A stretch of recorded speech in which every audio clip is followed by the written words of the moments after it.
Oh my god. Oh my god.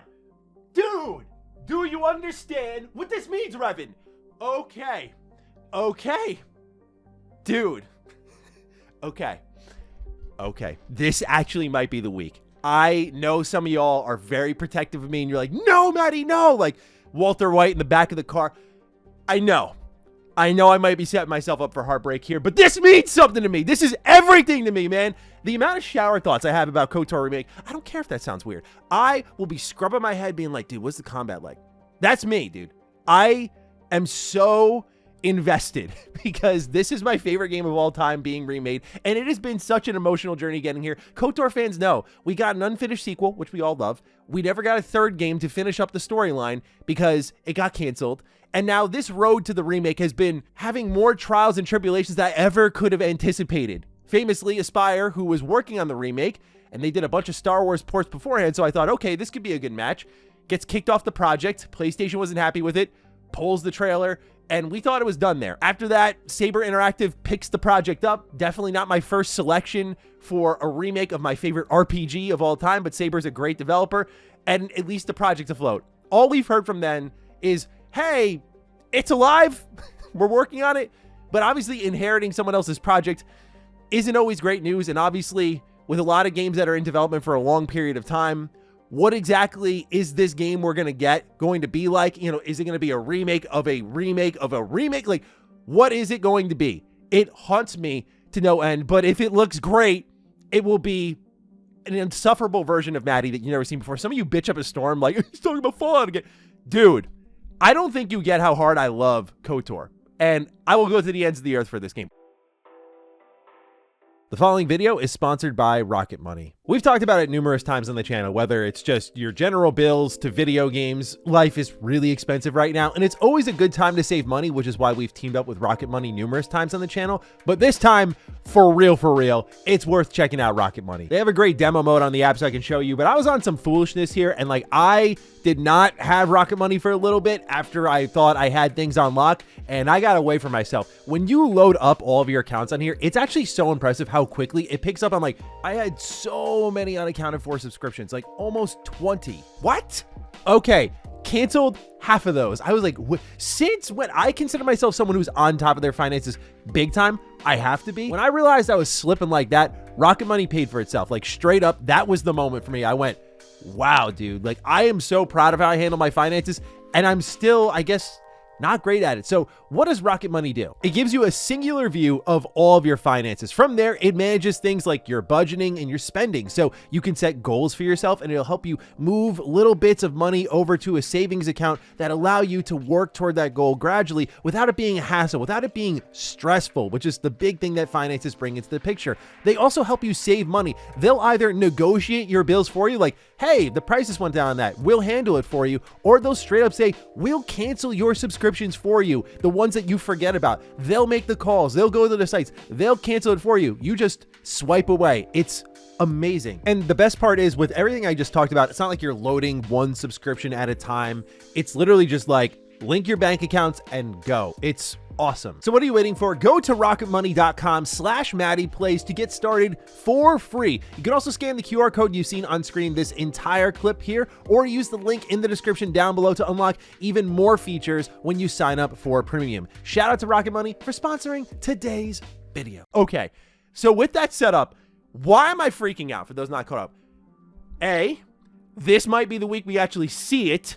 Let's talk about that. I can make a whole video about that, and I was about to, but then we got a new wrinkle. B, who exactly is making this? Because now we have a new wrinkle added on top. I don't know if it's really positive, but I'm in a good mood because of this information, so I'll sound a lot more optimistic about it than I actually maybe am.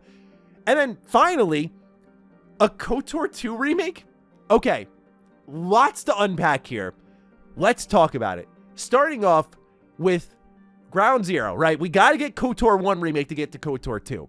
Now, Curacasis, I apologize if I'm saying your name wrong, originally broke a report that a Star Wars turn-based tactics game would be titled Star Wars Zero Company. That ended up being true. So now we got some Star Wars cred on the streets.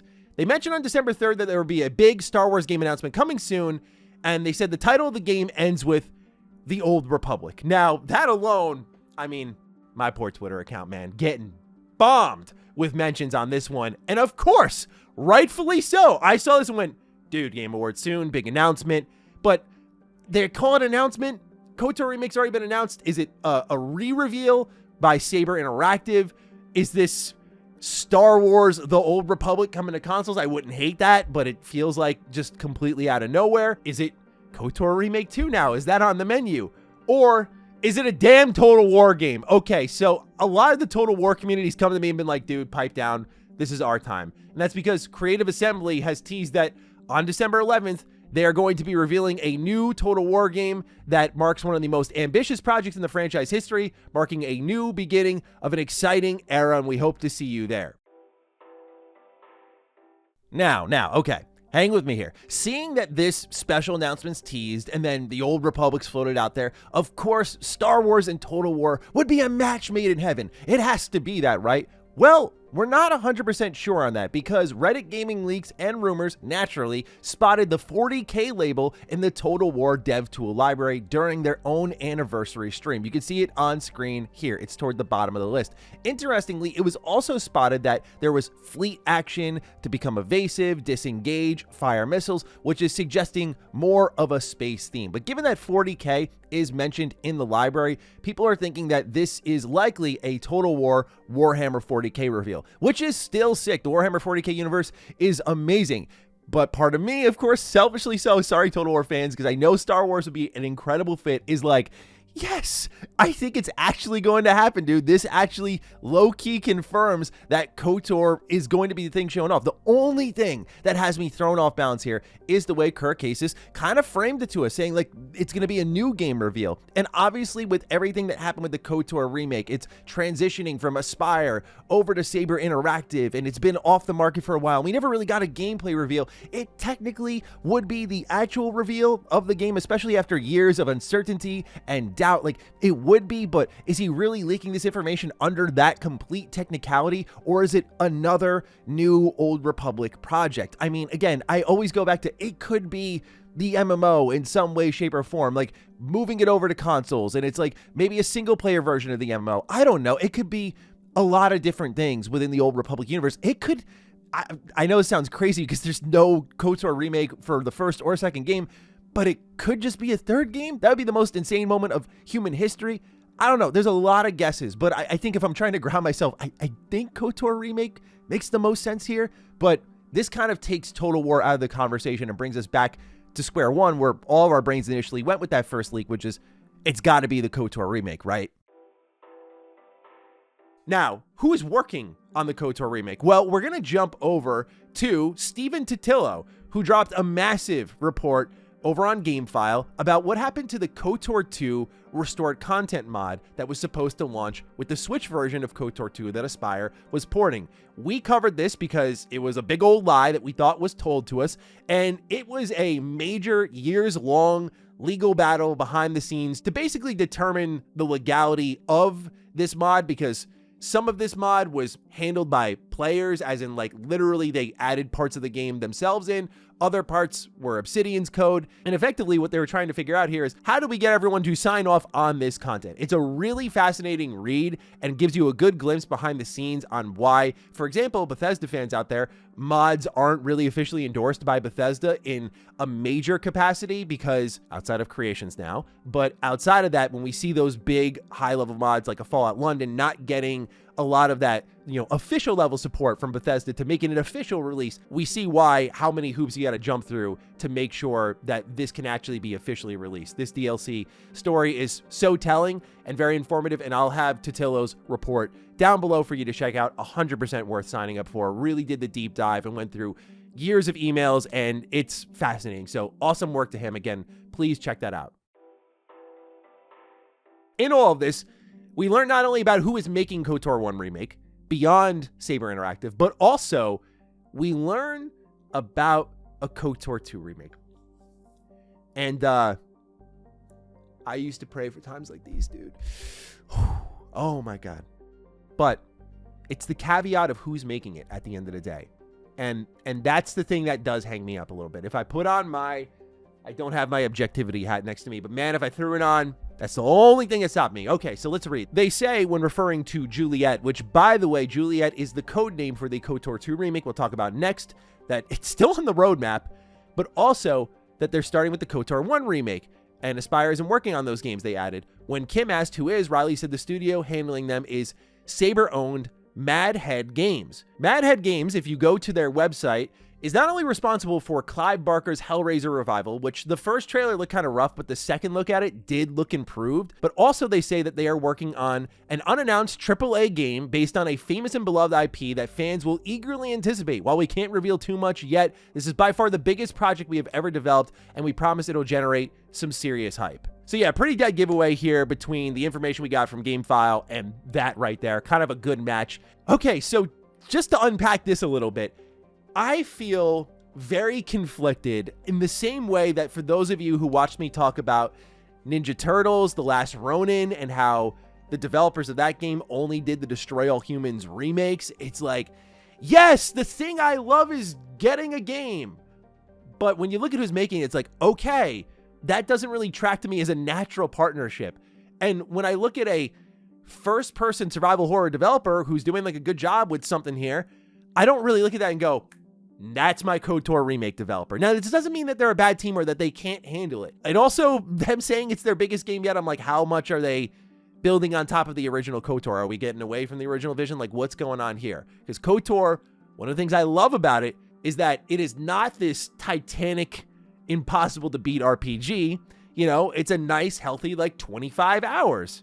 And I really love that about role-playing games of that time, that it tells a meaningful, impactful story that's replayable, and you can actually beat it and not feel like you gave up your whole life for it. So yeah, tremendously excited about the project, but it's one of those things where for me to fully let myself go on the hype scale, I really got to see this thing. I already have so many questions about combat. As I reported when I was originally covering KOTOR Remake via sources I had at Aspyr, they were looking at Neo and God of War for the KOTOR Remake. So my expectations are firmly in the action combat camp because a lot of people really get hung up on KOTOR's combat, and I understand why they would target that as a sore spot. And if they make KOTOR's combat lit, I mean, dude, no one would be happier than me. I just hope it does not come at the cost of RPG mechanics and that they make other moves in the suite of features that you have for your character creator in KOTOR. And my hope is that they make the other moves that are available to you beyond your, like, your force powers. I'm talking like flurry and power attack and critical strike, like actually more useful. So I'm open-minded to that. It's really about the openness of the game, how explorable it is, how, you know, how janky it is. You know, I love KOTOR because it's a little janky. You know, how janky is this? So no one's going to be a bigger critic of this than me, but I feel like we're close. This has to be the week we see something from this franchise. I just hope it is the remake of the first game finally getting re-revealed. And if that is coming out next year, I will be shook to my stomach. Okay, now that was enough for a video, right? Where pretty much I'm looking at my recording time at a full video's length. There's more. KOTOR 2 Remake. Okay, so walk with me down this path, because to get to the KOTOR Remake, you have to understand what was happening to Aspyr beforehand. So what they were trying to figure out is how to get the restored content mod from KOTOR 2, which many of us, myself included, insist is like official content for KOTOR 2 because it's just not as good of a game without it, into, wait for it, the mobile version of KOTOR 2. And so they're talking with Lucasfilms about that. As I described here, they really get into a little legal snafu because they try to get clearance from various IP stakeholders that are roadblocking them, saying like, hey, the restored content mod, who owns this content? Who worked on what? And as the modders described, it's a bit of a gray area. They did some work. Some of this work is Obsidian's. And basically, they tried everything to get this restored content mod into KOTOR 2, like putting mod.io support into KOTOR 2 so you could access the mod library there and then download restored content mod that way. That way, like, it's kind of hands off for everybody, and you just have this kind of official moderation from Aspyr, but like nothing they did really worked. And where the conversation on KOTOR 2 Remake really begins is when they say, do we have any sense at all on how people might get a hold of the mod content on mobile? More important to me anyway is Juliet. So what is Juliet? Quote, Juliet was the code name for a project where we were going to do a full remake of KOTOR 2 with modern art, modern gameplay, you know, keep the story and the characters and the general content of KOTOR 2, but remake it for modern hardware and modern machines with updated graphics and all those kinds of things. It was something we were discussing with Aspire. This is Lucasfilm's rep talking. Kim asked if the restored content mod would be part of the remake. The answer was the plan was we would remake the content that was in the restored content mod as it relates to Star Wars in that Juliet project. And then was asked, so if there was a new planet in the restored content mod, that new planet would have been included in the Juliet version of KOTOR 2, to which Riley says, that's the idea. So this is basically all happening because of the restored content mod.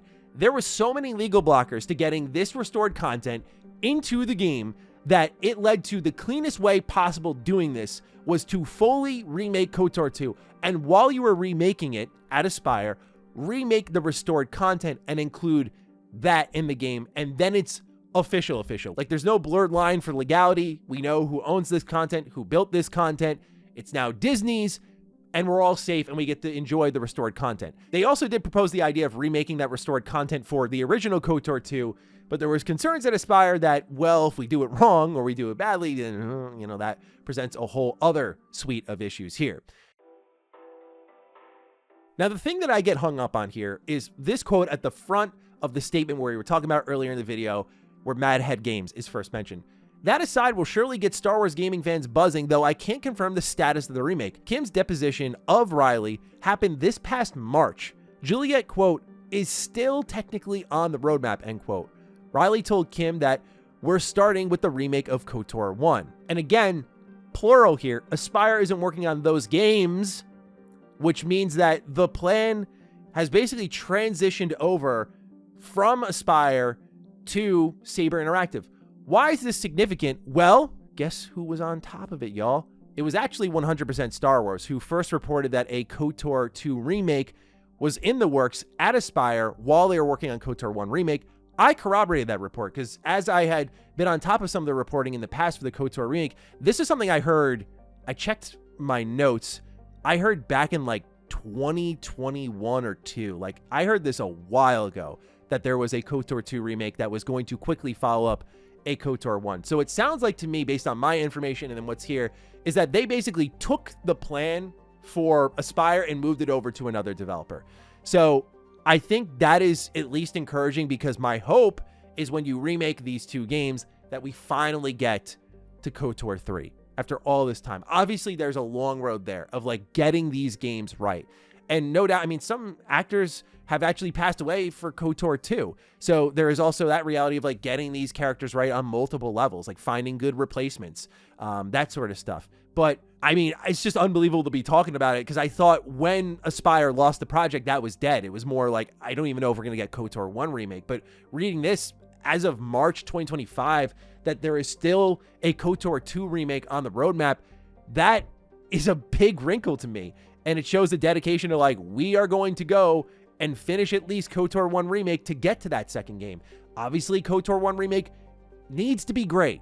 It needs to be incredible even. And I know that's a high bar to cross, but if it can get us to KOTOR 3, man, tears of joy will be shed. I'll cry when I see this trailer if it looks good, dude. Like, this was the type of news. You guys are actually seeing me when I'm a little bit more cooled down, which I know is probably hard to believe, but I had a bunch of meetings right as this news was breaking, and I was like a firecracker through everything, man.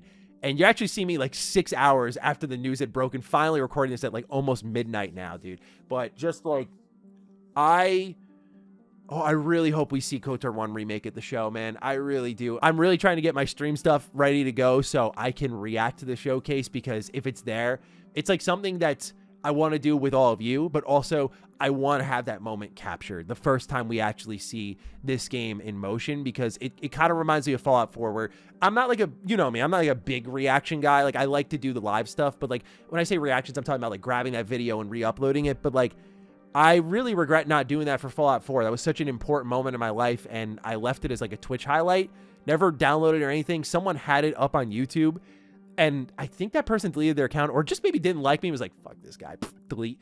And so I can't find it anymore. And I'm like, damn, I can't relive that moment that was so meaningful to me, like right in that moment, seeing Fallout 4's official trailer for the first time. Just real regret in that. So I want to capture this moment. And it could just be, I'm thinking optimistically, it could be like the, throwing my hat on the floor. What the hell is this shit? I don't know. But it's going to be intense either way. It's going to be an intense emotional reaction.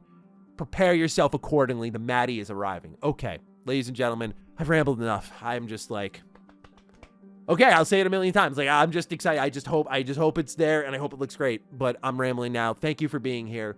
Hopefully, this is our moment this week. If it's not, we'll stay patient, I guess, but it'll still be a little bit of a heartbreaker. Nonetheless, though, KOTOR Remake 2 on the map. Why not? Ladies and gentlemen, let me know your thoughts on this down below. Take excellent care of yourselves, and I will see you in the next one. Stay sexy, stay active. I love you all. Peace.